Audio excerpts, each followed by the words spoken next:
Mula kau dapat kami ulabi. Bulog kaya kapag nandito lumabas. Blue Apron, it's your favorite kind of food in the world for your skin.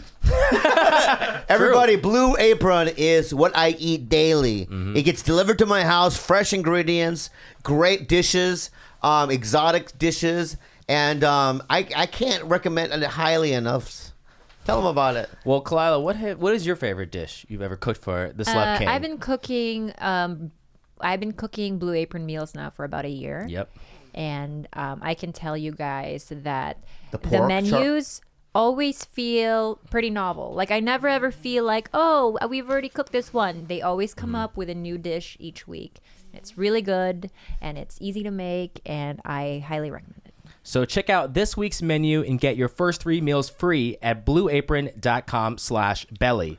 Blue Apron, a better way to cook. Blue Apron, it's the favorite kind of food in the world for your skin. Oh my God, sweetie, stop with that thumb. Can you show Whitney that thumb? Please show her the thumb. No, if it's sorry. still a thumb, show her the thumb. Of all the Look, I just Bobby's buy- I body buy- parts, the thumb is the one I want to see the least. Please look at this thumb. Why? Let me see. I just chew it and it's like fucking everything's fucked up. That's all. She's seen my First of all, thumbs. that's not a thumb. She's never seen it. Let's start. That is a radish. 5, go. Go. 5, 4, 3, 2, 1. Welcome to the podcast. You guys, I'm the captain. Yes, sir. Your leader. I am your deity. Oh. Ooh, that's a fancy one. And welcome to another episode of TigerBelly. God bless you. Take care. Enjoy Memorials and Memorial Day. Both. They're two different things. Memorial and Memorial Days are two different things. And we have our band of outcasts here. We've got the pinkish dick in fucking Hollywood, George Kimmel. Just translucent and veiny, just doing his thing. We've got his better-looking cousin over there, right? Bryce, right? Like if I was gay, boom, first, Yum, yum. and then kill myself, and then do you? Oh, really? Yeah. I would be dead before I fuck that guy. Oh, wow. All right? Okay. I don't care how horny I am, okay? You're ugly, all right, but you're a nice guy, and that's why you're here. Thank you. We've got, what's your name? Gabriel. We got What's Gilbert. up? Gilbert. I remember. Gilbert. Yes, hello. Galan. And then we've got my beautiful princess. Wow. We got Khalyla Kuhn here. And she's from the southeast islands of Palapao. I love that place. Yeah, it's a beautiful island. And we've got a very special guest, guys. You guys, there's a lot of people that I'm afraid of to ask to do my podcast because I'm afraid of the rejection. But I had to throw out, a little line toward this woman because, I'm friends with her, but she's also very special to me. Her name is Whitney Cummings. Give her a round of applause, everybody. Whitney Cummings is here. God bless you. Take care. Memorial. Wait, you can talk now, Whitney. I didn't. doing? I heard no complimentary intro. Yeah. Now, Whitney had her own television program called Whitney on. Been canceled. I know. Please stop bringing that up. Everybody, stop putting that in my intro. It makes me relive the trauma over and over again. It's like, did everyone hear that it got canceled? But 2 years that was on, correct? Yeah, I was on for 2. Yeah. Well, there you go. Yeah, all right. you're But right, then you're right. that's not the only thing, You're right. right? You created a show called Two Broke Girls. Canceled. Yeah, but after 5 years, 6 years? 6 years. How dare you? Yeah. Do you Google your guests before they come He on? does not. I just wing it. Okay? I really wish you had told me that this was video. I'm wearing. I look like I'm in a cult. I'm dressed in a KKK. It's like a cape. Yeah. I just put on like a white T-shirt. It looks like a pillowcase. It really does. Yeah. I look like an art teacher from Santa Fe. Are you trying today or no? Is this Yeah. my face? I tried with my face, but not with my your face outfit. looks great, by the way. That's very kind. And I said that in the elevator, correct? Thank you. You did say that. Well, I just want to throw that out there. It was, that I say it was the compliments. way you say compliments. You say them like insults, so it takes a second to understand what you're doing. You're like, you look great today, and you're like, No. your delivery does not match the content. No, but I looked over like I don't really look at you. Bobby, Very good compliment. Bobby and I've known. How long have I known you? 15 years. 12, yeah. Never made eye contact. Yeah. I mean, never looked at I each will other. look at her through my like periph, That's it? and I'll go. I think that's Whitney, and then I won't lock. We've traveled together. We've traveled together We've been before. in yeah, other. yeah. We've spent time together. Yeah. I see his like the top of his eyes over a Red Bull. And That's so true. True. Hey, before we get to that, here's a message from one of our favorite sponsors. Everybody, Brook linen for your skin. Everyone, listen up. Papa Lee, Khalyla, we use Brook linen sheets for our bed because it is the best sheets imaginable in the market. I love it so much. Here's a fact, you spend 30% of your life in bed. 33%. 33% of your life in bed. I just rounded it off. Facts. The facts, okay? Tell them about it, Gil. Guys, also, Brooklyn Sheets was named winner of Best of Online Bedding category by Good Housekeeping, so you know they're legit. For Brooklyn Sheets, they are the most comfortable sheets we've ever slept on. Brooklinen.com has an exclusive offer just for TigerBelly listeners. Get $20 off Oh, that's a big deal. and free shipping when you use the promo code boy. TigerBelly at brooklinen.com. Brooklinen is so confident they offer a risk-free 60-night satisfaction guarantee and a lifetime warranty on all their sheets and comforters. The only way to get $20 off and free shipping is to use the promo code TigerBelly at brooklinen.com. That's BROOKLINEN.com. Promo Brook code linen TigerBelly. for your skin. Before I met Khalyla, and I was on a date, and it was not going well. We were at the Grove. It's not going well. not going well. What was at the Grove? We watched a were you- movie or Where were you something. at the Yeah. American Girl place? Yeah. That's why it wasn't going well. Yeah. And then we I were cannot at that. picture you on a date. Was at that Barnes and Noble? I can't either. Save my. And you've been on them. Have you ever been on a date? They've never felt like a date. It always felt Like an some ambush. yeah, sort of. Who? Like- It feels like You. no. It They're feels talking like about you. It feels like you're. I've dated you, bitch. I know, but we've never. It never felt romantic. It always felt. No, like, it feels like you're with a Make-A-Wish kid. Taking him for a walk. Feeding him. Yeah, well, don't attack me. Sorry. Yeah. I was telling you a lovely story. So I'm with this girl. It's not going well. We're at the bookstore. What's that? Barnes and Noble, whatever that is, Barnes and right? Noble, yeah. It was during Christmas. Gotta remember the holidays. You were Christmas dating girls tree. that can read. That's good news. Yeah. Bookstore. And I just in the magazine section, and then Chris looks up, and I see Chris, and I don't really know. I've never really talked to him at that time before. And he goes, "Hey, Merry Christmas!" And he walks up to me, gives me a hug, and then he points at the girl and he says, "This guy's the shit." And he walks away, and he hooked it. So when people with that kind of power helps the little man out, it really just makes me feel it's storybook stuff. Do you not think you're going to get a blowjob without that No. compliment? No. Yeah, I needed it, and you know what? It's better. Also, it's a better. No, it's a better. you didn't. I think you would have got a blowjob no matter Stop what. the myth that guys need blowjobs. Like there's no other way for cum to come out of your body. Whitney. You're like, without it, what would happen if you didn't get I'll the tell you blowjob what. that day? It causes anger, Jerk discomfort, off. discomfort. Okay, jerk off. But do you know how jerking off coming, right, and getting a blowjob coming are two different ball games. Depends on what the blowjob is and who it's from. No. Get a doll. What? Get a doll. Sex doll. But there's any of the guys in the room defend me? Blowjobs are better than fucking jerking off. Just psychologically, it feels better. It's an ego thing. Yeah. It's like I still got it. Oh, it's like you think it's a power thing? It's Like, like I'm a feeling man, I just loved. did that to it's you? like feeling like attractive or Yeah. something, Yeah, or yeah. wanted or whatever. Yeah, I like squirting it in their face. Oh, fantastic. It's a good image. No, you don't. Do you? Happy Memorial Day. I would not be able to do this if I were you. Does she want to? I don't think this is consensual. Whatever's happening. Yeah. She doesn't. This isn't. Let's move Khalyla, on. All right, let's move Blink on. one, Let's get back to Khalyla. my Are you career. okay? I'm fine. Why All right, do I what do you care? think all angry? What's everyone I would angry care. about? I, to be very clear, I would care if I were Really? you. Oh yeah, I would be fucking out of here. This equipment would be in fucking shambles. Boxes. Shrapnel. The puppy would be dead. All right, I apologize. Yeah, I would not be able to. I apologize. I have okay? a we don't speak of anything before me rule. Really? Yeah. What about what about it bothers you? Is it like if he's forcing the stories on you, or if are you ever curious? I feel very strongly that your boyfriend is not your girlfriend, and that as my boyfriend's girlfriend, I'm not your homie. Like, don't ever talk to me like you talk to your homies. And which is actually, I struggle a lot with a lot of my friendships with comedians, actually, where I have to go, you guys can't talk like this around me, because it fucks me up and it makes me think that all men are monsters. Right. Like like in the hallway at the Comedy Store, when guys start talking like I murdered that shit, I'm like, nope.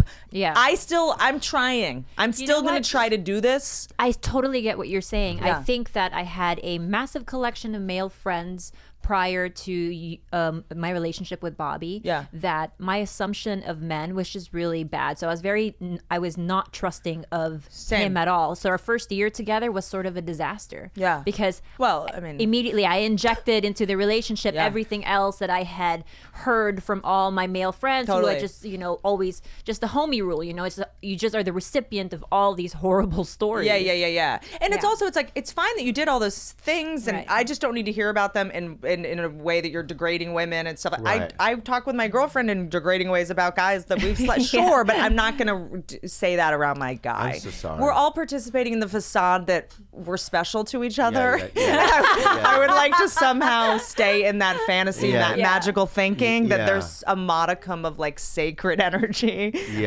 left in relationships. But I also know myself, and I'm obsessive, and I'm an addict, so I'll think about it, and I'll punish him for it. I think you're right, though. I think also the problem with speaking so freely about all your sexual escapades in the past sort of like dilutes that fantasy so much so that I think that we eventually have issues sexually, where it feels like we're so desensitized to each other's stories. Right, like I can't outdo the 3 girls that blew him. You know what I mean? I can't blow quite that hard on his dick. Like, he's had just an array of all that. Like, I can't compete with that. Yeah, but he loves you. Right, so you but I'm just saying the stories. Right. I'll never. When he tells these stories, it's always in such a grandiose fashion. But let me ask you a question. I don't think that is this what this podcast is? No, okay. I love whatever is happening right now. I don't think when you're blowing a guy, he's going, 6 years ago in Cancun, it was better. Like, I think it's our fabrication that they're comparing us to. Like, they're not thinking about any girl they've ever been with while you're fucking them. Yeah, right? Yeah. I mean, if you lie to me. If that is not the case, all the guys are like, yeah, totally. I have a spreadsheet. Yeah, like, I don't think, like, I recently got into it with my guy about, like, some exes and stuff, and he's like, I don't think about that. Like, we think about their exes way more than they do. I think but it's also, like, when you love, it'd be weird not to. Like, if I wasn't jealous of your ex, you should be worried. That means I don't feel anything for you. Right. Yeah. I'm gonna enforce this new rule. Thank you, Whitney. Hit me up anytime. Also, I have to be more aware of what I'm saying. Because he'll pull out boxes of pictures. Look at this hooker. Yeah, I have to be more aware of. I don't think that's. I'm sweating. I don't know why. Let me ask you something. Why am I sweating? What do you want to get out of that exchange when you do that? I don't know. I mean, let's go deep. I mean, it's like that with anybody. I'm always I just want a reaction, regardless of what it is, because I am a comedian. Give me some adrenaline. Yeah, but right. Like, I want to, because to me that's just like, hey, I'm bored. Want to fight? Yeah. Like, that's what that. Oh my God, my girlfriend said the same thing to me. That's what I'm like. I'm sorry. Do you just want to get in a fight? Like, just give me a minute. Let me finish this. But I think that. I know that animals do this and kids do this, is we try to test our boundaries and when you try to test how far we can push people, and maybe you're subconsciously like testing, like, how much do you love me? How much can I scare you away and you're going to still stay? Because there is like a self-saboteur element to that. God. But you are right, though. There are moments where I really strongly feel like I'm done being the cool girl. I'm done being this all accepting, no one gives you a check. No one writes a check for that. You don't get a trophy, you don't get a car, you don't get a house. All you get is like white knuckle resentment. Yeah, wow. But I feel like, because for instance, his ex, he always talks about being jealous and just being very inflexible. You have had an ex. Me? How do you view Bobby? Before. Really? Yeah. You've never met my girlfriends before? No. Oh yeah. No. But it's the one I love the most. I don't. Yeah, you're the first girl I've ever acknowledged existed. Yeah. I was like, okay, I like this Yeah, one. yeah. But I try not to meet comics girlfriends. Yeah. It's just it's like fostering a puppy. You Yeah. get attached and then Right. you have to give it back, and Yeah. it's like you run into them at Rite Aid and you're like, sorry, Right. I tried, I fought for you. But there was a thing when I bring like women on the road, right? Yeah. And I do talk about, you know what I mean? Comics, you mean? Like female, yeah. I like to bring female comics on the road Yeah. just because I went on the road it's- with you Yeah, before. you have before, and it's just a good, combination. I think with Dynamic. my act, a dynamic, right? Yeah. And but I'm still not. I should have more of a to realize what I'm saying, even in front of female comics, because they are women, right? But I treat them like guys, and I feel like because I have the power position that they have to just take, Yeah, like I don't think it's tricky. The kind of female that becomes a comic as one of them, no offense to any of us, but like boundaries are not our like strong suit. Like to do what we do. We Right. sit in a bar all night with a bunch of guys and wait to go on and to talk about our sex lives. I mean, boundaries don't occur to us Right. often, or we grew up in a home without a ton of boundaries. But it's like I do think it would be hard for someone to go like, hey, do you mind not Yeah. saying that around me? I'm just really working on my paradigm of the world, and this is compromising. I mean, I did I sort of like after a while, the Comedy Store, I was kind of like all my guy friends, I was, and hearing like it was like Dove and it was all our guy, Yeah. Ahmed, and like it was all these guys, and I was like at a very sort of embryonic stage in my sort of development of like how I saw men, and I was just like, oh, I can never trust a man because of Yeah. the shit that I hear at the Comedy Store till Right. 2 a.m. Yeah, but does it make you feel? I'm going to ask this question, and maybe it's a rocky, but the thing is, that I view you as I do Dove and Chris. You know what I mean? Like, and just in terms of like Whitney just choked. respect, in terms of respect, and in terms of that's funny, in terms of being a legitimate like That's comedy nice. entity, and I 100%. There's no difference between. If I see you or even like a Bert Kreischer or a Tom Segura or whatever I might run into. And I so, take pride in that. Like yeah. I take pride. Like I think there's a difference between like cool. As long as you're being authentic with cool girl, I think it's okay. As long Yeah. as you're not hurting yourself, I think for me it's just knowing when to dip out. When guys start saying like I crushed that shit or like that girl is busted, I'm like, ugh. Like I just don't want to God, I hear say that. that all the time. Why do I But do I that? think those are things that I definitely don't take from him. Anytime that he ever makes a comment or critiques another woman's physical appearance, that's always where I draw the line. Yeah. It's just That's- like, look, and it's also just, it's your line. Like, Yeah. I have lines that are, I think, a little tighter than even that. Like, I'm just very, like, I don't want to hear it. It makes me feel unsafe. I'm really working on, like, changing sort of the way that I view relationships and men in general, because I have a lot of, like, tapes that I have to re-record for, and stories I have to rewrite from childhood, and it just sometimes feels like a setback for me. But some women may not be healing from that. Some people Right. might have had dads that fucking nailed it. I just didn't, so I'm like in like a rebuilding phase, and so it's just like not super healthy for me. Wow. But I think it Yeah. also is kind of healthy for people to say to you, like, hey, like restraint of pen and tongue, like, Yeah. because we overshare. That's our thing. Yeah. And I think sometimes, and I think that's what I'm doing in my relationship now, Right. of like some things just aren't my business, and Yeah. maybe sharing that is just going to cause more damage that it's going to, My it's not going to bring us God. closer There together. is such a thing as over communicating, and I see a lot of my friends do this where they always try to play like I'm just trying to like express myself. I'm like, girl, like, you need to just hit the brakes. Sometimes Make a you might be YouTube video. saying too much. Yeah. And you Write a might, blog. Yeah, sometimes you can beat a subject to death, and Yes. sometimes you're not getting anything productive out of it. No. Sometimes it's okay to just step back and say, hey, you know what? Like, there's no point in oversharing or talking about this so much. Like, And it's also, it's like, I have this therapist I've been working on for a long time, and she specializes in like PTSD and trauma and stuff. And there's things she won't let me talk about. Like I remember I went through a really bad breakup, and like every day I just wanted to like talk about it and talk about it, because I was like trying to like sort of hit that equilibrium of Yeah. adrenaline and dopamine and serotonin and all the shit that into self-righteousness of like he fucking did this and this, and I just want to fucking talk about him. And she's like, okay, 28 days no talking about him Yeah. to nobody, because it's a way to victimize yourself and get attention, and My it's just like a God. bad, it's that muscle getting too strong, I think is just kind of But dangerous. you're also reliving all those same hormones are at play, all that same adrenaline. It's still very present, and so sometimes you just need to desensitize from that whole experience That's and right. just kind of keep it away. And then So- when every time we tell a story, story, we embellish it more and more based on what people respond to. So fucking 2 months later, you're telling the same story and it's not even true anymore. It's basically fiction. I'm like, I'm just so full of shit. Just I learned so much from her, right? I mean, I literally, yeah. My mind's being Matrix blown, over here. but you know what? Yeah, my goal in life is just to not be full of shit in general. And sometimes when you tell a story too much, it's like, am I doing this trying to impress this person? Am I trying to make them like me? I think it's just figuring out what's your motive for telling the story. That's why I was just like, why are you telling her about the prostitute? Like, but it's fair. It's like if you have shame, because I think a big part of like what we do, like as comics, is like release shame. Yeah. So like when we tell someone, hey, I fucked up, like if you're okay with it, then I don't have to feel that shame anymore. I don't have to carry it around. Yeah. Maybe it's you just trying to release shame. What he's trying to do, I think I understand what he's trying to do, and because I understand it, and I don't ever take it as if he's trying to incite some type of jealousy. He's never trying to do that. I think he just needs a place to dump his experiences and all of his life stories. Yeah. And I'm just the person who's okay hearing that. I never take it as he's trying to become a performer. Where you get to do that for a living. So someone can write me that check. On the road? If only he had a place like where he could tell his stories and people would listen. Yeah. Is it weird to say that I don't think I have shame? Or are you just not aware of it? I don't know if I'm aware of it. There's nothing really that I look back in my life where I can just intellectually say that I have shame about that.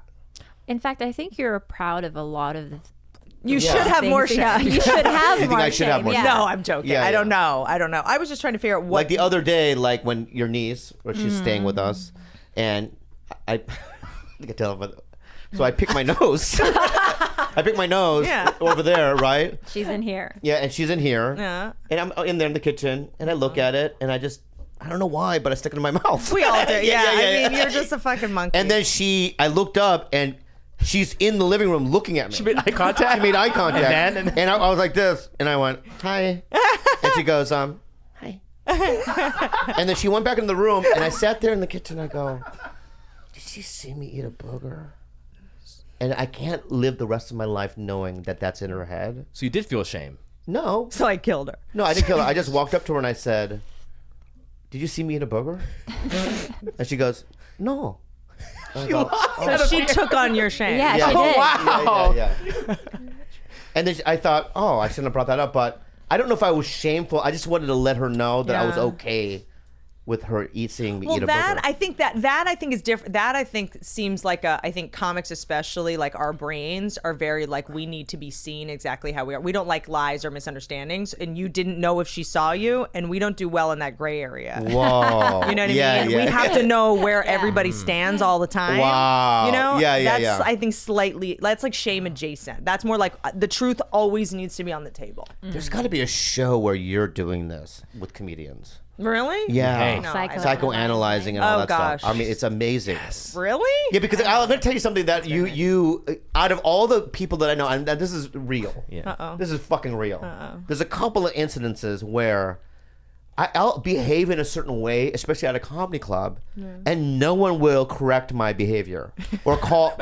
But she has. Calls you out. The one thing, I'm going to ask you a question. What is the one thing that used to bother you about me at the club? When you would talk about how badly you were about to bomb? Yes. Or after I got off and I'd go, I didn't do well, and I did. And one day she just looks at me and goes, I'm done with that. What the fuck are you doing? All right? I mean, you obviously did well, and then you're telling us, and then beforehand you're saying, you're nervous, but you're not. What the fuck is that? And then I was consciously now aware of that trait that I have, and so I don't do it anymore. Is there such a thing as like performance dysmorphia? Yes, there is. Well, here's what I'll say about that. I felt like I watched it for so long and I had no judgment about it because we all have our things and we all have our crutches and we all have our, like, because you're also so funny and we want everyone to like us, and if you're the funniest, you have to be like, oh, that was awful. Like, like we have to make ourselves smaller to make other people comfortable and minimize ourselves so the other comics are, like, the comics now at the store, we're all, like, it's a little different than it was back then, I feel like, you know? It's like you were killing so hard, and I think, like, coming off, you want to make sure everyone was okay, but I just felt like you needed permission to stop. Yeah. You know what I mean? You just needed someone to say, like, that's not serving you. And it actually makes other people feel weird because like if you just ate shit, then I really ate shit. You know what I mean? Because if you come off stage and you kill and you go, oh, that was awful, it's like everyone's like, well, then it makes like other people feel weird. It's oh god, contaminates. But I stopped doing it because of you, so thank you. Well, no, I think you just needed someone to be like, oh, I did, and you were the one. that was did it. It was like an old behavior that served you like ages ago when you were eating shit, but you aren't anymore. But that's why I'm kind of scared of her. No, I am. There is a thing where I feel like, and I'm going to just because we're honest, we're being honest right now, where I see you at the club, like the other day when you texted me to do your show. This was reprehensible. All right. So she texts me and she goes, hey, do you want to do my show at Largo? And I never returned a text back. You did not text me back. Do you know why? Why? Because number one, I was just scared to. Why? Because I think there is. I understand that. I understand that, but I think there is.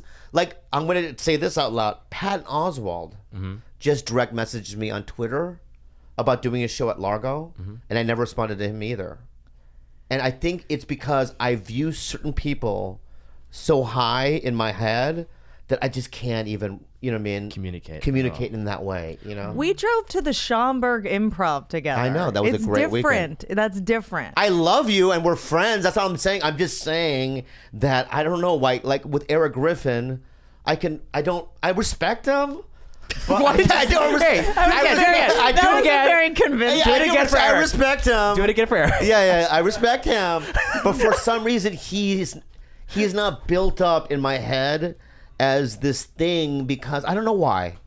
There's certain people that I'm with where I'm like, oh, I can just like fart on this person, right? And there's no consequences. And then there's some people like Bill Burr too. Yeah, is another one where I have to say to myself, just say hi, in my head. Just be cool. Just be cool. Yeah. What's up, dude? Do a pound. Yeah. And go, oh, cool.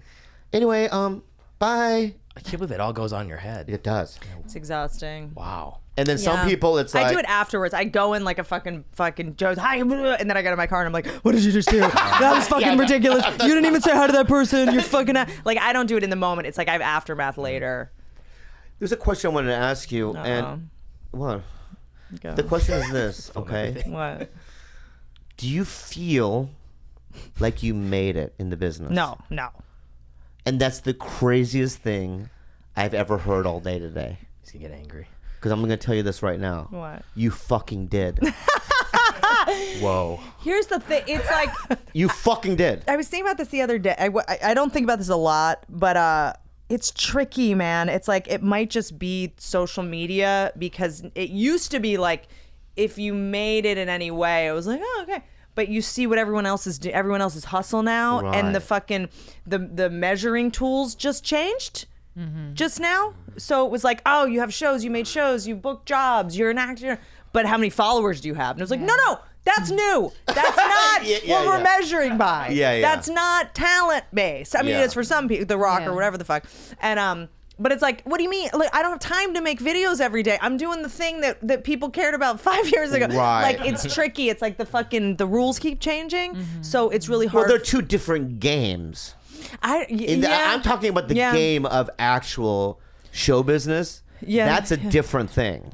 Yeah, maybe it is. The internet is a different thing. It's a different thing. But then all of a sudden it felt like the internet mattered more than anything. Right. Yeah, but the internet is like everyone. Yeah. That's the public. Yeah. Right? And so when I see somebody gain all their fame and money from the public, to me it's like, yeah, but you didn't go into the arena with the actual gladiators. Mm-hmm.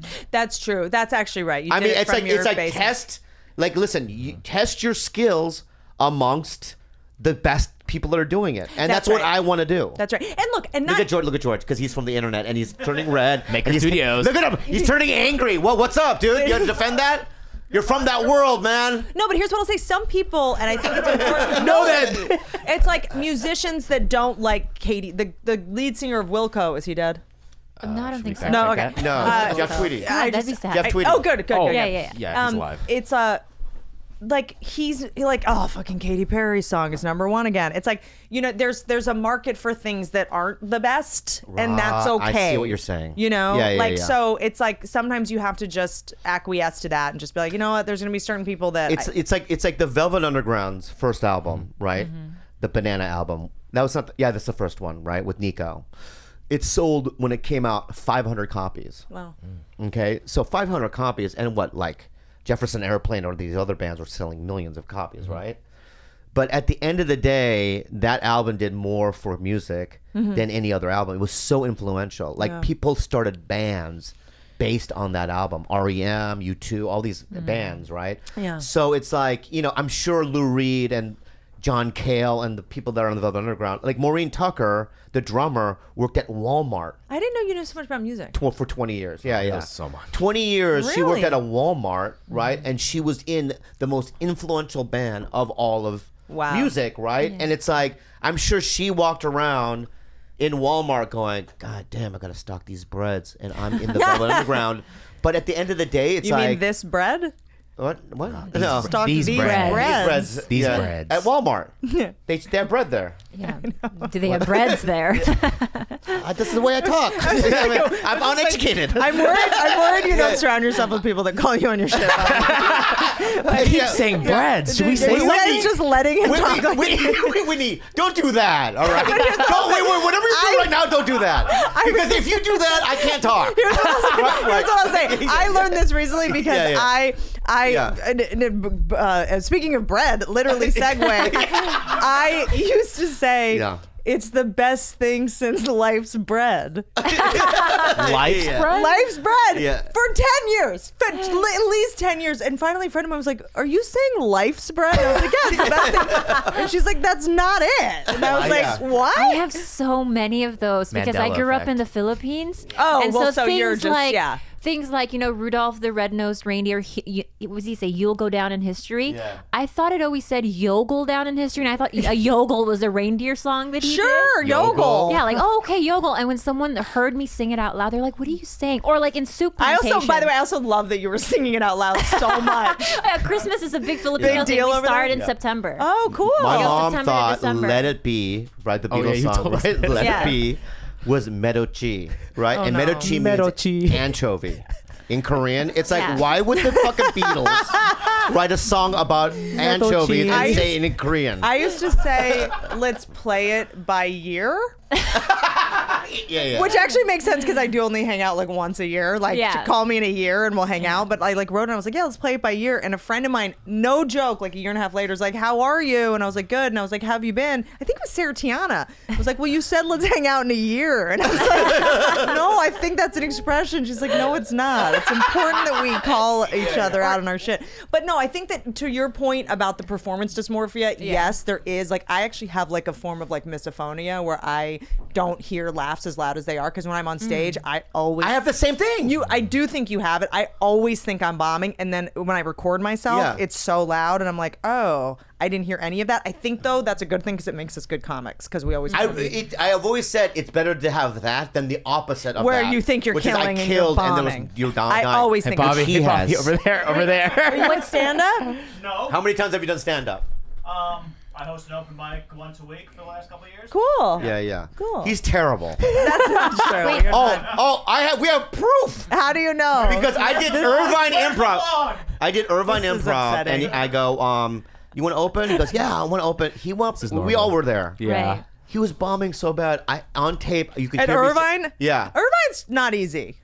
it's okay. It's not Ontario. That's what Ontario, it's called. It's called I the love Dunning. Ontario. I like Ontario. It's called the Dunning-Kruger Effect. When you think you're actually doing better than you are. Oh, got it. It's the opposite of the dysmorphia. Well, thing. I think I have in my career. I also have no idea how I'm perceived, which is might be a good thing. But so I have no idea how I'm perceived, and I think that when you're in our side, it's like people look at you and they're like, he's just on TV show after TV show. They don't know about the 300 rejections we get a year. Oh my god! And that's all a we think year about. and a week. That's not true.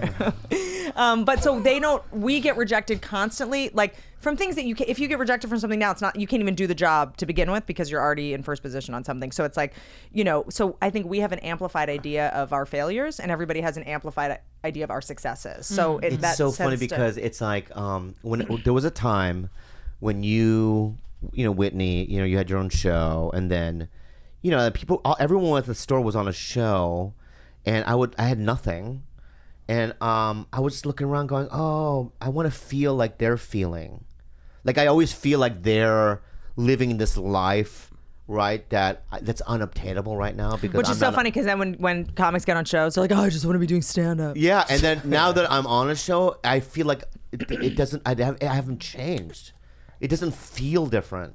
No. So I guess that's a message to people that nothing fixes you, and no matter what you want in life. Well, then it's just you want more and more and more, exactly. right? So it's yeah. Kate Blanchett loses jobs to, you know, fucking Sandra Bullock, you know, and she's like, oh, I didn't get that. You know, it's like it never stops. Yeah. So on some level, you have to get. But here's a fact that you did make it.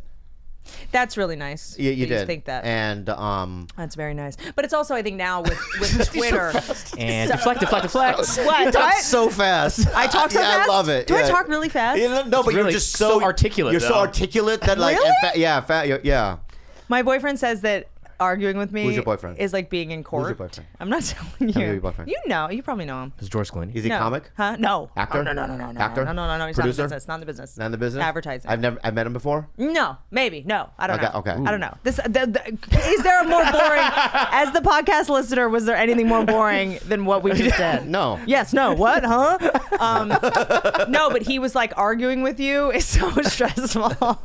He was like, it's like being in court. Yeah. I mean, I couldn't imagine arguing with you. Yeah, I'm pretty good at But it. also You with would make a fantastic lawyer. you though. would be. I would. My dad was a lawyer. He was very good at it. And- Growing up in my home, you had to defend yourself constantly. You get good at it. If your last name is Cummings, you have Where to. did you grow up? DC. You did. I'm from DC. And your brothers. We know nothing about each other.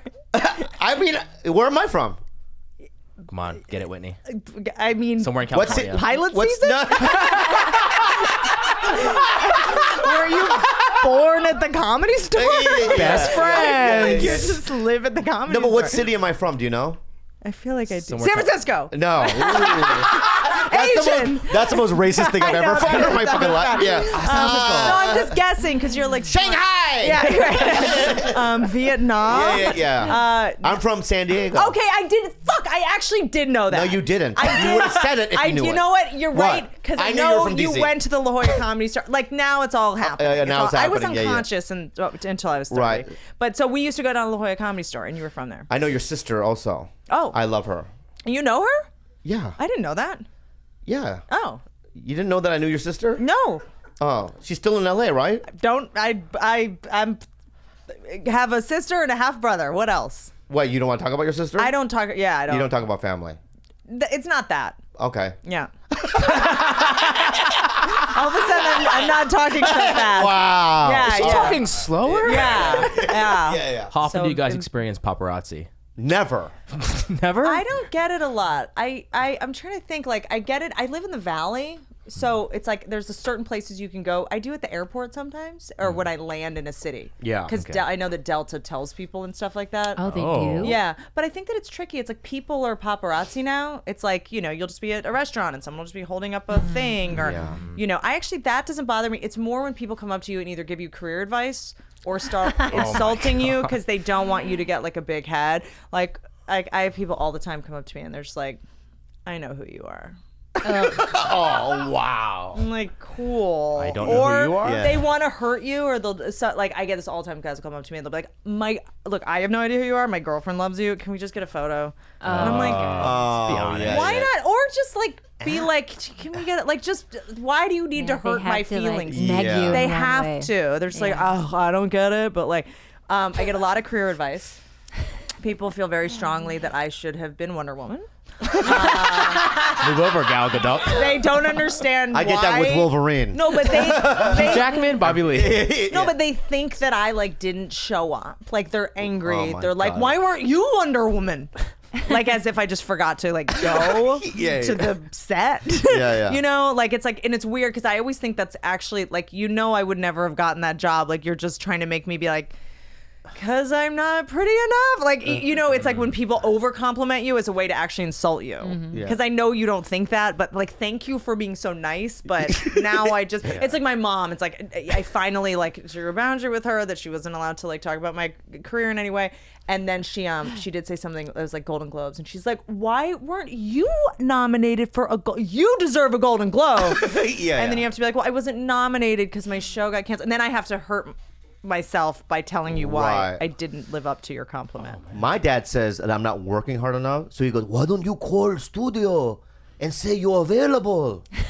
Like that's how you get movies. They just thought there's a sign that was like Bobby Lee, right. Call here. Like, hi Paramount, I want to be Spider-Man or whatever, you know. Yeah, and it's yeah, like, My dad doesn't know how it works. Yeah. Call them. You know, it's like you don't call people. You know what is so interesting that I'm realizing? I know nothing about your like political beliefs. Do you talk about them ever? We did a podcast when the election votes were being tallied. A somber one, yeah. It was the worst podcast we ever recorded. Yeah, it's like a bummer. Yeah. Interesting. Oh, so what's going to happen with you two? This has been like 3 or 4 years now. 5. 5 years? Yeah. What's happening? You live here?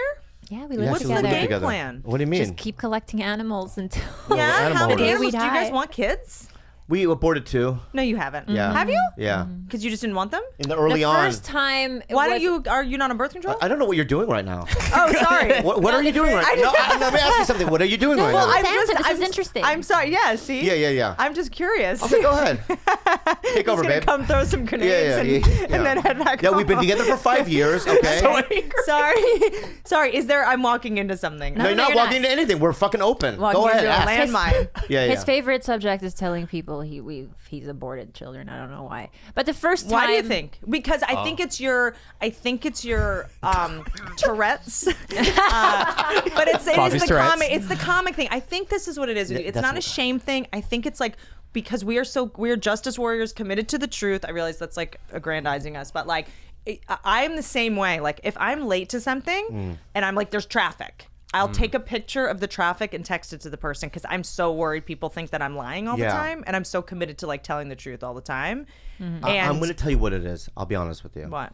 Just look at me right now, okay? Okay.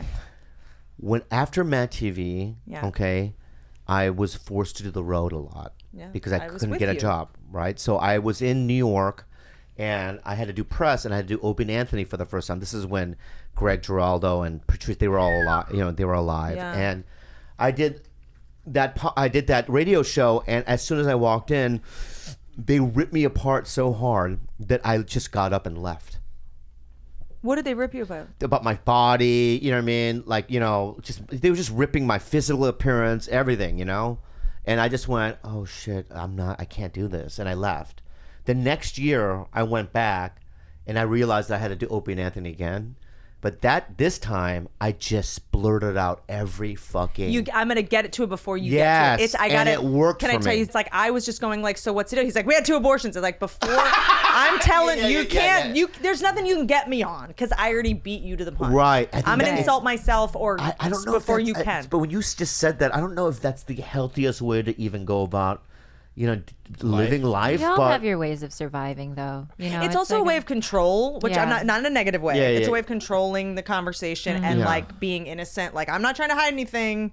But it worked for me that's why I can do all the podcasts and radio shows and I'm successful at it now because I'm aware of that's what my thing is. And so, because before I was just bring up this thing. I can do a bit, right? Yeah. And now it's more like, I'm going to be honest and just say everything. And I also think like if I'm just gonna be like super straight, like my biggest fear in life is being boring.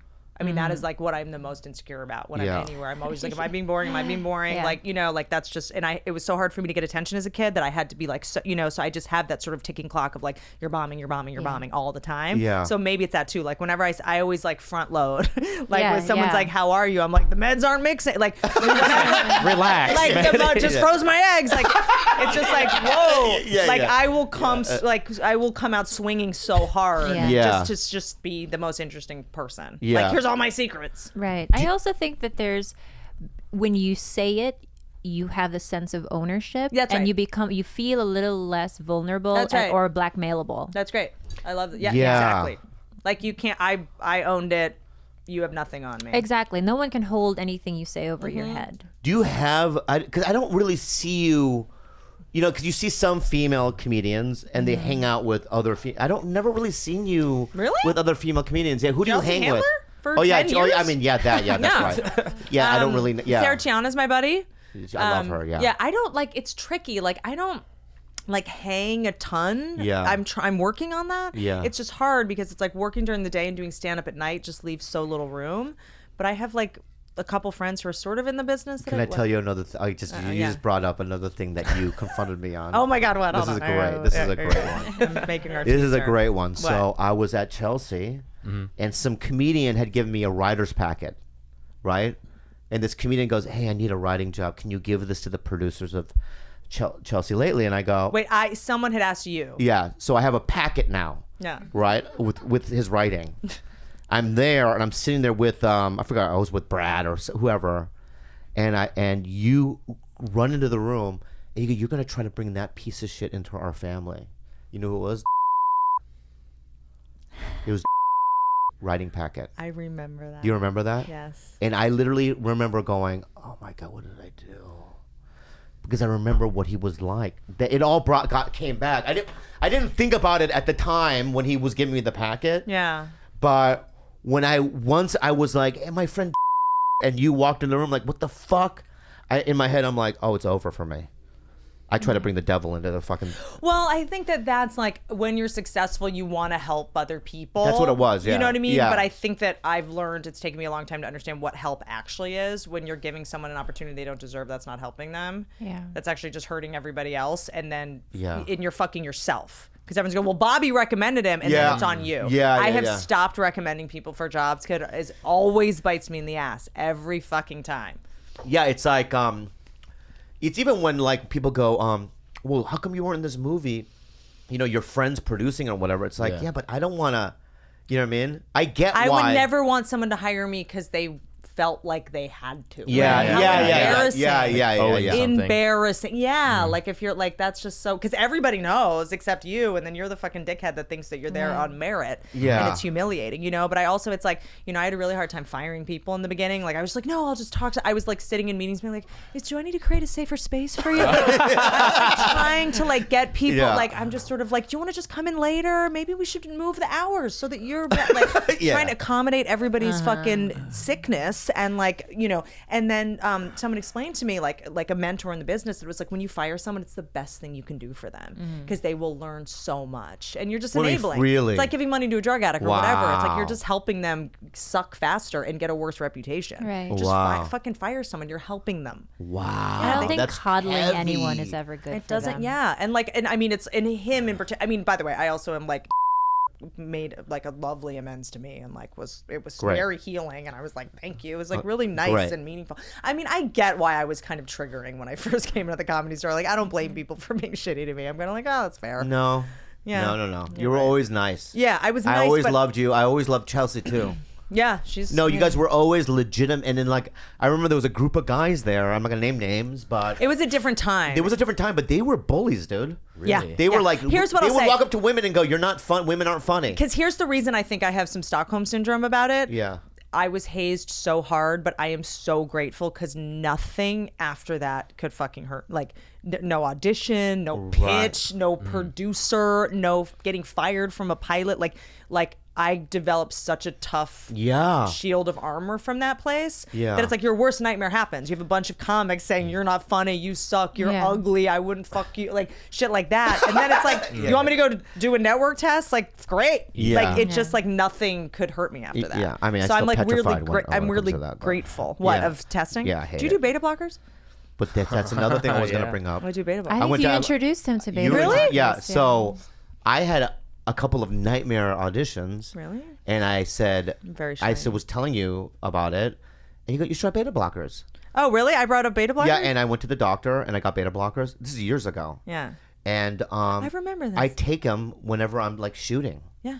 and it helps 100%. It's a game changer. It's it really Even is just for me. knowing you have them is a game changer. Yeah, it's a game- The placebo yeah, effect of it. Yeah, there's something about it, like, but back to the what, like, bringing people, like I used to bring people in for auditions for Mad TV. Yeah. And this is one comic. Were you such a dick? No, I was just like, this guy's, I'm trying to help people out. Why? And this is the last time I helped anybody because this guy. But it helps them and hurts the 200 people. I know, but I was sitting there in the audition. He walked in, and I looked at him, and this is his script, and he was doing this. Oh. You know what I mean? And I'm sitting there going, "Oh my god, this is part of the bit. It's part of the. This is terrible. I'm never gonna do this again." Yeah, he just wasn't ready. I had a weird. It's so interesting. Like, do you ever find that sometimes you're nervous and sometimes you're not? I had the most nervous I've ever been in an audition. This is so weird. I was like a kid, and I was like auditioning for like hosting jobs. Like, I was doing hosting when I first came out to LA. I must have been like 23. It was like right after Punk'd. And I was so numb and unconscious in my 20s that I would like go into tests and be like, "What's up, bitches?" Like, I would never get nervous. Yeah. And just like eat shit and be like, "Nailed it." Like, I was just like had way too much confidence. Yeah. And then one time I went into, I'm only saying this because now I know how much you know about music. I went into an audition and Henry Rollins was there. Wow. And I started convulsing. I was like, I couldn't speak. Yeah. And I also didn't have the wherewithal or the consciousness to be able to go like, I should go outside and fucking regroup. Like, I didn't know how to if I ever go into a meeting or like a screen test or anything, I go in for like 2 minutes and I'm like, you know what? I need to go outside and come back. Like, I have so many demands. You've done that. You do that. Yes, Yeah. because you that's have great. to like claim your space. Yeah. It is never. Do you have lots of performers that listen to this Yeah. podcast? Yeah, I don't know. yeah. So it's like that. The most amazing actress her name is Lucy Punch.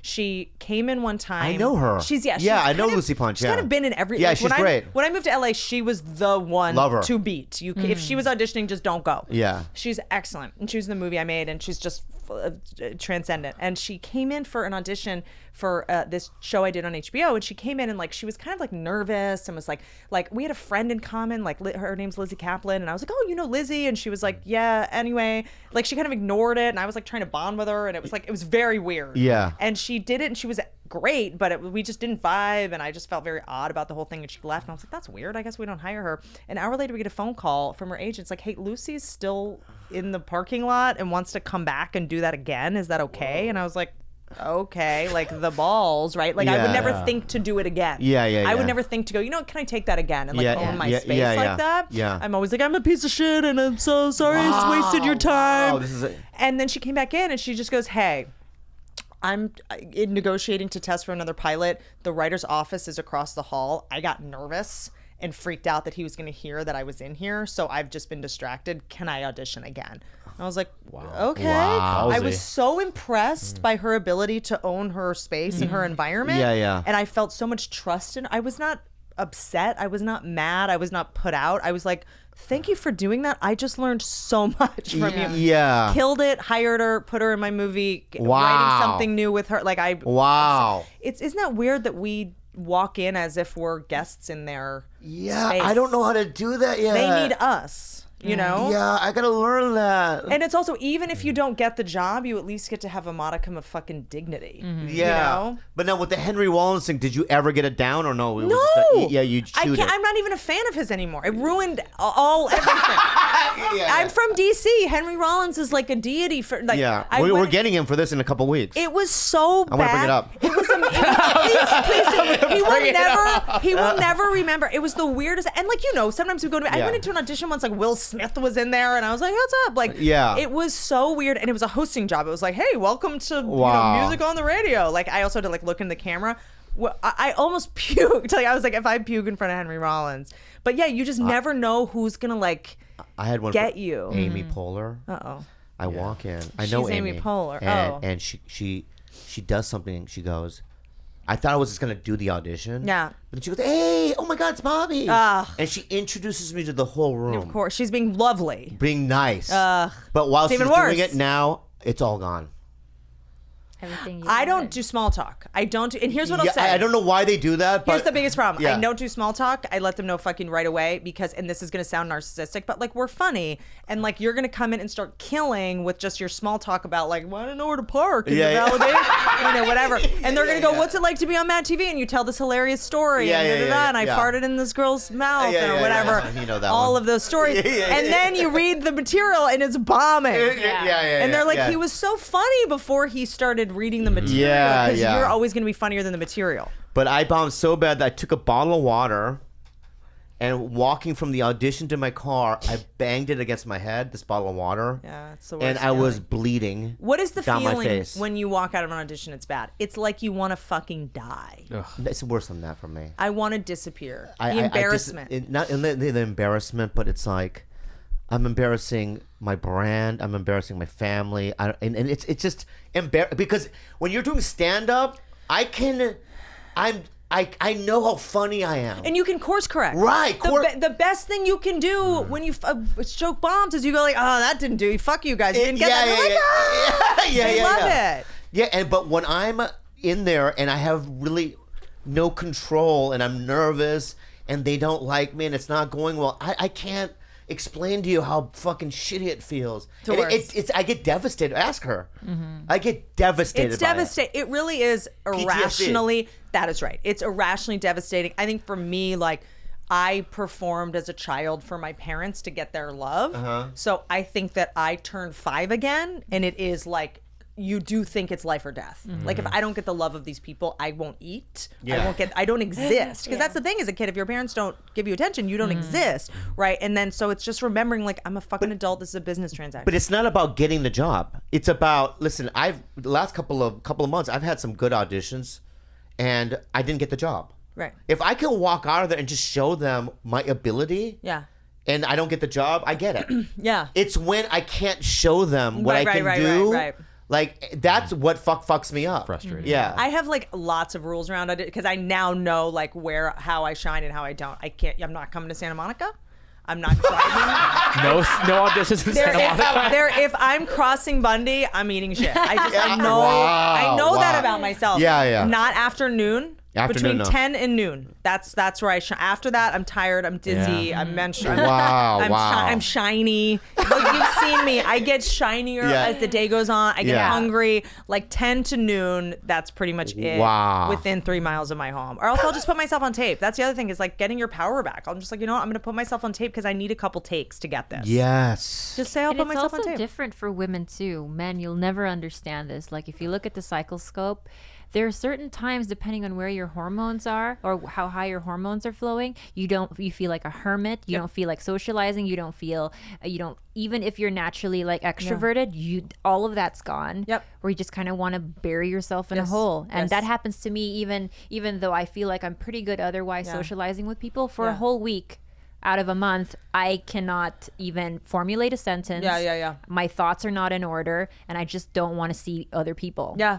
You know? Totally. And it's also like, that's another thing you just like nailed. It's like, I need to know who's going to be in the room. I don't want any surprises. I also, and this is going to come off like, I don't want to come off like I'm hanging by a thread and like made of glass, but it's like you do go to an audition, you see like 9 models, you see like 4. It's just it just spins. We're comics, we're sensitive, like everything spins. God, I can't. I'm having a panic attack. Even sweating right now. Sweating. Like I'm just saying, like you run into like the girls that got every job in your 20s, and it's just like it's a you're walking into kind of a landmine, Yeah. And I'm so empathic that I like take, and then everyone else is nervous, so you're taking on. They're in the hallway going acting. And you're just like, oh my god, like like so it's just a lot of energy. Yeah. It's a lot of. What I have to do is I have to, like, if there's like 6 people in like the office lobby, I walk away. Yeah. I am outside around a corner. Yeah.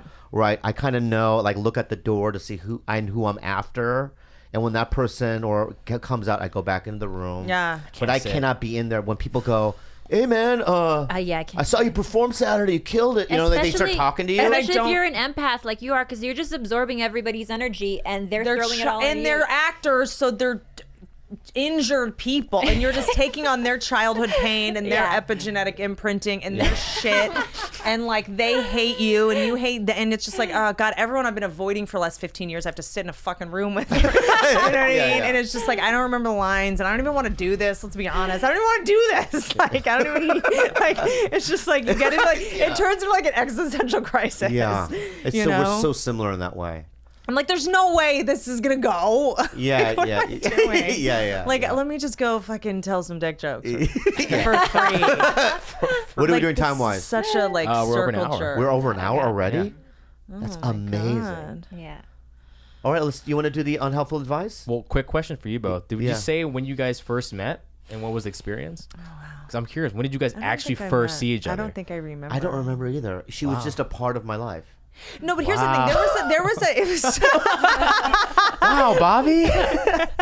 Great answer. that was so touching. Always been a part of my life. I remember because I was just talking to Kevin Christie about this when I was like, "Do you remember like when we became?" It was just we for some reason one day I just went to the other side of the hallway. Right. It was like I was always on one side of the hallway, like looking at my notes and like looking at you guys, and then one day I was just on the other side. Yeah. At least with Kevin. Yeah. I brought Kevin to the store, by the way. I feel like you. When I first came, you were a bright spot when I first came into the comedy. Because I remember you gave me very good advice. Because I would have all my copious notes and they were all written out, and I was like writing in margins to go do 3 minutes. Yeah. In the fucking, I would go Sundays and Mondays and wait in line at the open mic, and I was, and I remember being like, and you were like, I'm gonna bomb, and we're both about to go on. Like, Yeah. we're both we're terrible. Yeah. And then we're both have the same inner monologue. And then one day you said, you were just like, it doesn't, your first 3 years, none of this matters. All you need to do is get comfortable on stage. Yeah, I'd say that. Yeah. And it gave me such a permission to stop worrying about the jokes. Yeah. Because I was so like, what if I just say this like this? And Yeah. you were just like, it doesn't matter. And I was When like, you can tell when a comic, right, they're fully comfortable on stage. Mm-hmm. Because even if they're bombing, you don't, as an audience member or somebody watching, Yeah. you feel at ease. Yes, that's right. That's right. Yeah, That's so interesting. and that's where you have to get to. Yeah. So in the beginning, it doesn't. People write these. I don't have a 20-minute set yet. You know, it's like you're not going to be able to get that to work, even if it's the best writing imaginable. Yes. Yes. You know? 100%. I mean, it's. You said that to me, and I remember you were the first person who was like helpful to me in any way and not trying to like Ari was stealing my backpack and David Taylor like people like I would go on stage and people would make fake announcements while I was on stage. They'd be like, there's a red Civic blocking the driveway. What? And it was like, they don't do that. They don't make it. And I'd be like, does anyone have a red Civic? Like, and then they'd come to me like, there's a blue Civic. And I'd be like, is anyone, like, it was just, I would be getting heckled by comics, you know? And so you were like one of the first, I mean, probably the first person. Why don't you have a podcast? I don't. You'd be so good at it. That's so nice of you. I just, I don't know. I'm gonna say this, right? TigerBelly, this podcast is the reason why I'm on a show. It's the reason why I have a career. I feel like you can't not have a podcast now, but everyone has a podcast. My so audiences have tripled on the road just automatically. You have to You have to do one. But everyone's got one. It doesn't matter because the thing is that a lot of people do stand up too. Am I funnier than them? Yeah. Yeah. But you're a lethal combo. You're not lethal. funny. You're not just funny, but you're intellectual. So smart. Oh, that is yeah. so You would kind. kill it. So I think there's some, you know. You would kill it, and you could get guests that I can't get too. I mean, you have that. I mean, Will Smith. Yeah, I mean, you could get guests that I can't get, and that would be amazing. But I mean, just think about it. Is it week? Do you do this weekly? Just weekly. We do it on Monday nights weekly. It's just an hour out of the week. We'll set it up for you. I don't know why I have a block about it. Here's another thing: is It's that shame. I'm ashamed. we're with All Things Comedy. Al Madrigal yeah. and Bill Burr run it. Yeah. Oh yeah, I just Segura, did Bill Kreischer. Bert Kreischer is his cooking show. Yes, on that? that's on it. Yeah. Segura, Ari, we're all a part of this umbrella, right? So it's family. Yeah. And it's been the best thing I've done. I have debilitating, crippling perfectionism. Yeah. So I remember one time Tim Ferriss, asked me to do a solo podcast for him, like just in my house, and I answered questions from people on Twitter, and I stopped and started. No. Like 40 times. I was I just have such I have crippling I mean, I need to work on. I'm not saying I want to stay stuck to that, but listen, in this podcast alone, there was moments where I could have been better, but I don't think that's what people. I think people like the imperfection. Nobody likes broadcasting chops. Nobody likes anyone who like. Nobody likes a winner. Yeah, no, that's true. That's why you're doing so well. You're a loser. I think that's what people like is they come to do. see your comedy to see the well-polished shit, and they come to this to see you have conversations. they just like, you know what I mean, the chemistry, and it just helps. You don't have people. to be killing every minute. No. The We've lulls are totally The lulls okay. are great. The lulls are great. So let's do the unhelpful advice. Unhelpful advice with Bobby, Khalyla, and Wow. Whitney Cummings. Wow. Thank you so much. Very good. That's crazy. Second city, Chicago. Go ahead. Every time, man. Why? That was wild. Yeah. What's up, guys? I'm 22 years old. Back in 2014, I was in a mosh pit at a Cannibal Corpse show and suffered a spinal cord injury. I was paralyzed from the neck down in the hospital for 7 months. I'm never getting a podcast. This is horrible. So depressing. Those 7 months really messed me up mentally, and I still haven't gotten over it.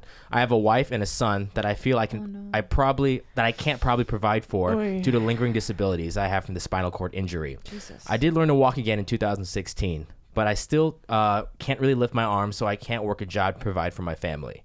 I'm very passionate about comedy and would love to be a comedian or writer, but I live in deep Alabama where there are no opportunities in that field. My question is, how do you guys suggest I get myself into a better place mentally? And how could I possibly break into the field of comedy? You guys are the best. From Alabama? Well, I mean, the number one thing is I want to say this is that it's so funny. Oh, my God. That's real. I would say the first thing to do is read a book on brain plasticity. There's a new in the field of neurology. There's like a sort of this new theory that is gaining a tremendous amount of scientific support. That if you imagine a part of your brain that has shut down or died in any way, it stops working, another part of the brain can actually pick up the flack, and you can start using it again. So it's like if you imagine that a certain part of your body is working, one part of your brain that is not normally reserved for that motor function will take it on and learn it. Oh, wow. So I would learn as much about brain plasticity as you possibly can. Oh my God. It's an What's emerging. your answer? Well, I wish I would have said Your mine help. first because I should have said mine first. You should have done it first, man. But never mind. No, I mean I have had. That. Brain plasticity. Read a book. Brain plasticity. I did, and then write jokes about that. I mean, remember when Robert Schimmel would do jokes about his chemo? Yeah. And he had a whole show where he would show pictures of guys in the hazmat suits that wouldn't touch the stuff that was going in his veins, and he had this amazing joke where he's like, "You won't touch it, but it's going in my blood." It was like, it was heartbreaking, but so funny and original and incredible and specific. And none of us can do those jokes.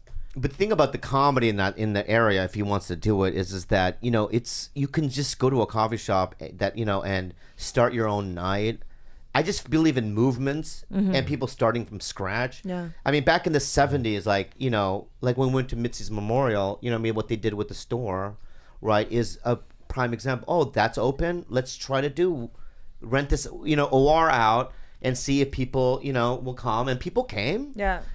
Especially other comedians that had never done it before. And they started this thing, so you could start it there. And secondly, I don't know. That's it. Brain plasticity. Khalyla, what do you think? How to get out of that mental hurdle? I think that he has great content already. Surviving, having a spinal injury from a mosh pit, I think that's great comedic content to talk about, right? Like he can kind of just jump off from there. Yeah. And like you were saying, it's like no one else can talk about a spinal injury from a mosh pit but him. And it's also, I mean, I do think, like to what you guys were saying, it's like in order to be a comedian anymore, you don't always necessarily have to be in the club. Like start with Instagram stories, do YouTube videos, do it from wherever you are. Like you'll find your audience eventually. You don't necessarily have to go to coffee shops every night and with this fucking guy. And there's a way that now, I mean, capitalize on the fact that we're in this time where you can, make videos from your house and stuff.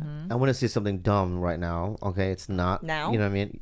What was all that? I was on stuff? Tony Hawk's Instagram today, and he had a video up of Why? What do you mean? I follow him, so I was just.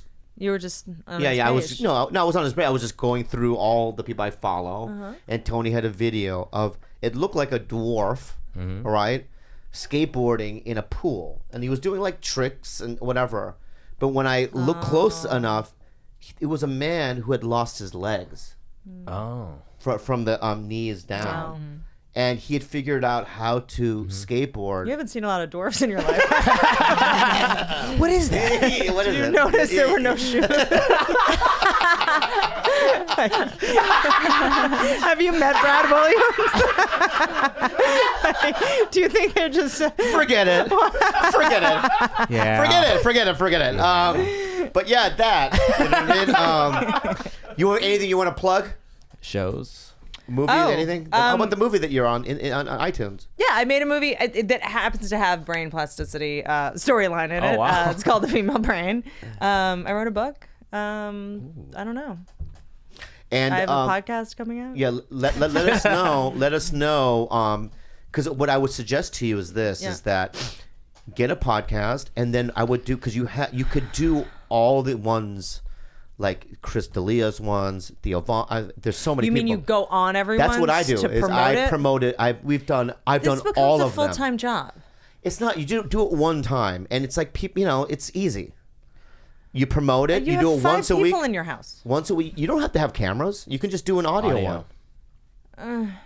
Oh God damn it, Whitney! You're gonna fucking do it. Have to She's a now. showrunner. She's a showrunner. It's like there's just like it's just a lot of logistics. It's like what so the fuck easy. is that? Is it a bomb? I don't know. Like what is that? There's so many cameras in here. This is giving me a fucking nightmare. Yeah. There's so many wires. But I want to say this too: that you were a really, really great guest. Really? Yeah. Oh gosh. My God. I feel like I amazing. always feel like on podcasts I'm bombing. No, it's not because I'll tell you why. Oh. It's because I've done podcasts where 20 minutes will go in. I go, is that it? Oh really? Yeah, I rarely do I reach an hour and go, what are we at? An hour? Over an hour? Oh good. Yeah, so it went by really quickly. This is actually a short one. When I do Rogan, it's like 4.5 hours. Yeah, it's we like, don't do that. Yeah, a lot of them are no. long. Yeah. But I want to thank you so much. You were great. Thanks. It's smart to keep it tight. That's good. Yeah. That's good. Not An enough hour's still brain a long time. plasticity around here. What's that? you Yeah, a know? lot of brain plasticity. I know. Wait, so what? Were there no more questions? Nope, No, that's you it. win- Yeah. We do win one and question. done. Tight show. It's not a 4-hour podcast. Yeah. Okay, got it. Give her a round of applause, guys. Thanks, guys. Thank you. When does this go out? Do you want me to? Tonight. Oh, it tomorrow goes night. on tonight. No, Oh, tomorrow tomorrow. night. Okay. Tomorrow night, yeah. We'll do a thing. Thank you, America. I don't know. It was the demo. We'll be right back. We are back. What a podcast. She's Yeah. amazing. Fucking love Whitney. She's dope. She's the best. But also, she just always feels like such an ally to girls Oh, and for sure. women. She When shut you're- Bobby down. But you know, like when you walk or sometimes when you're around certain women, you always feel like perhaps there's like this sense of, I don't know, like competition. You never feel that around her. Every time I've ever been around Whitney, she always feels like your ally. Yeah, very That's much like cool. a team player. Yeah, like she's down for the girl. She's down for that. I like that. Puppy update. What do we gulp gulp I'm gulp? sorry, you got me these freaking pecans from South Carolina, South Carolina. and they're so good. And I can't stop Charleston. eating them. Charleston. Apparently, not supposed to say they are. Charleston. Charleston. Charleston. Okay, Molly copy. me pecans. Puppy update. Puppy is now 5 weeks. I've fully weaned him from the bottle, so I'm no longer playing wet nurse. Oh. He usually puppies don't go out for don't usually get adopted until they're about at least 2 months. But in this case, because he's an orphan puppy with no siblings and no mother, they're adopting him out sooner. So if you are interested in adopting Fritter, go to Mayday Rescue, Maeday Rescue on Instagram and fill out an application. Cool. Any shows for Bobby? Bobby will be at Seattle next weekend, yeah. June 7th through 9th, and then the weekend after that at San Francisco Punchline. Cool. And guys, for all classic clips and highlights from our podcast, go to youtube.com/TigerBelly Clips. And a shout out to our sponsors for this podcast, Blue Apron. Check out this week's menu and get your first 3 meals free at blueapron.com/belly. And Brooklinen. I don't know why I keep butchering that. Don't sleep on this deal for $20 off and free shipping on the best sheets ever. Use promo code TigerBelly at brooklinen.com. So all for Bobby's show dates, make sure you go to BobbyLeeLive.com. Yeah. And you can find all of Khalyla's Instagram and social media at, Calamity K. and George at, George_Kim. And Bobby at Bobby Lee Live. and Bryce at Gilbert. All right, guys, have a good day. Bola, yeah.